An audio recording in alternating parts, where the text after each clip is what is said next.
Bilasizmi, Farg'ona shahrida buyuk matematik, astronom va geograf Muhammad al-Xorazmiy nomidagi ixtisoslashtirilgan maktab bor. Ta'lim muassasasining nomidanoq tushunish mumkinki, bu yerda aniq fanlarga qiziqish yuqori bo'lgan bolalar fizika, matematika fanlarini o'qishmoqda, o'rganishmoqda. Mutaxassisliklari bo'yicha yetarli bilim va malakaga ega bo'lgan maktab jamoasi o'z oldiga davrning eng ilg'or yigit va qizlarini kamolga yetkazishdek maqsadni qo'yishgan. Ushbu yo'nalishda esa o'quvchilar o'rtasida fan olimpiadalarini o'tkazib kelinishi yaxshi samara beryapti.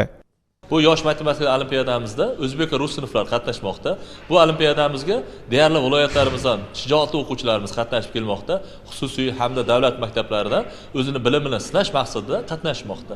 Olimpiadamizda turilgan testlarimiz juda ham bir mantiqiy tafakkurga ega hamda o'quvchimizni fikrlashga majbur qiladigan testlar qabul qilingan. Albatta bu testlarimiz shaffof hamda to'g'ri bo'lishiga kafolat, to'g'ri tekshirishiga kafolat beramiz. Yoshlikda olingan bilim toshga o'yilgan naqsh. Maktabning 2, 3, 4 sinf o'quvchilari o'rtasida matematika bo'yicha fan olimpiadasi o'tkazilayotganini eshitganimizdayoq ana shu ibratli naql hayolimizga keldi.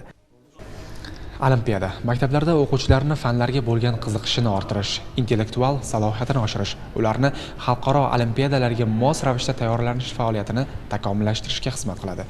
Bugungi Muhammad al-Xorazmiy xususiy maktabida tashkillangan olimpiada ham mana shu maqsadda tashkillandi. Olimpiadani o'tkazishdan maqsadimiz boshlang'ich sinflarda aynan o'quvchilarimizni matematika fanidan bugungi kundagi bilim salohiyatlarini aniqlash.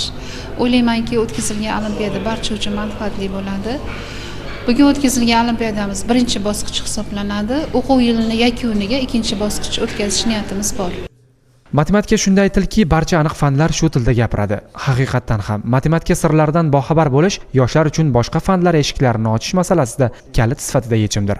Farg'ona shahrida joylashgan Muhammad al-Xorazmiy nomidagi ixtisoslashtirilgan maktabda o'tkazilgan fan olimpiadasi o'quvchilar uchun yaxshidan-da a'lo o'qishga kuchli motivatsiya berayotgani bilan ahamiyatlidir.